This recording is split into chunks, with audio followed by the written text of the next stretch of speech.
I have spent my entire life either at the schoolhouse, on the way to the schoolhouse, or talking about what happens in the schoolhouse. Both my parents were educators. My maternal grandparents were educators. And for the past 40 years, I've done the same thing. And so needless to say, over those years, I've had a chance to look at education reform from a lot of perspectives. Some of those reforms have been good. Some of them have been not so good. And we know why kids drop out. We know why kids don't learn. It's either poverty, low attendance, negative peer influences. We know why. But one of the things that we never discuss, or we rarely discuss, is the value and importance of human connection. Relationship. James Comer says that no significant learning can occur without a significant relationship. George Washington Carver says all learning is understanding relationships. Everyone in this room has been affected by a teacher or an adult. For years, I have watched people teach. I have looked at the best and I've looked at some of the worst. A colleague said to me one time, they don't pay me to like the kids. They pay me to teach a lesson. The kids should learn it. I should teach it. They should learn it. Case closed. Well, I said to her, you know, kids don't learn from people they don't like.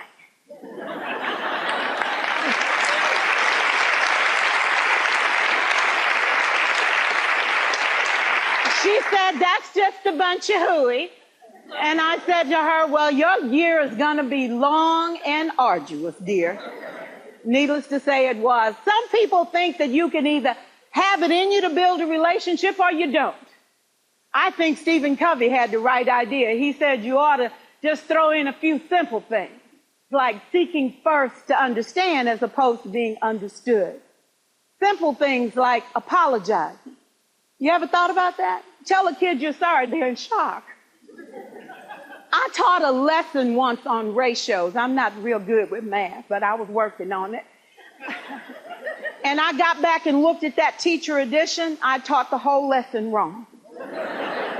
So I came back to class the next day and I said, look, guys, I need to apologize. I taught the whole lesson wrong. I'm so sorry.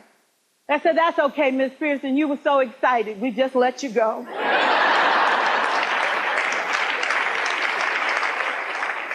I have had classes that were so low, so academically deficient that I cried. I wondered, how am I going to take this group in 9 months from where they are to where they need to be? And it was difficult. It was awfully hard. How do I raise the self-esteem of a child and his academic achievement at the same time? One year I came up with a bright idea. I told all my students, you were chosen to be in my class. Because I am the best teacher and you are the best students, they put us all together so we could show everybody else how to do it. One of the students said, really? I said, really? We have to show the other classes how to do it. So when we walk down the hall, people will notice us. So you can't make noise, you just have to strut. And I gave him a saying to say, I am somebody. I was somebody when I came. I'll be a better somebody when I leave. I am powerful and I am strong. I deserve the education that I get here. I have things to do, people to impress, and places to go. And they said, yeah. You say it long enough, it starts to be a part of you. And so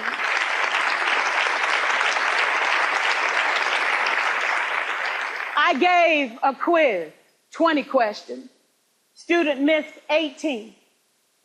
I put a +2 on this paper and a big smiley face. He said, Miss Pierson, is this an F? I said, yes. He said, then why'd you put a smiley face? I said, because you on the roll. You got 2 right, you didn't miss them all.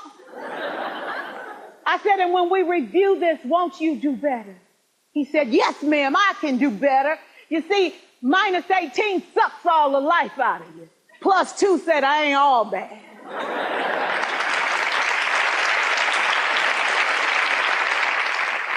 4 years, I watched my mother take the time at recess to review, go on home visits in the afternoon, buy combs and brushes and peanut butter and crackers to put in her desk drawer for kids that needed to eat, and a washcloth and some soap for the kids who didn't smell so good. See, it's hard to teach kids who stink. And kids can be cruel.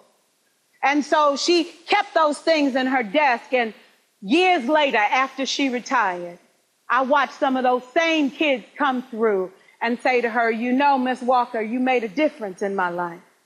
You made it work for me. You made me feel like I was somebody when I knew at the bottom I wasn't.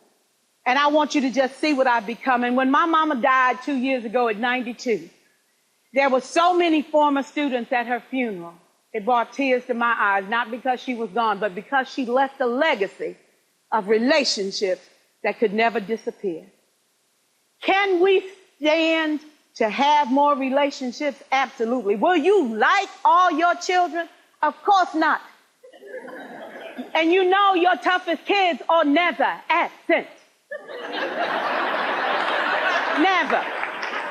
You won't like them all, and the tough ones show up for a reason. It's the connection. It's the relationships. And while you won't like them all, the key is they can never, ever know.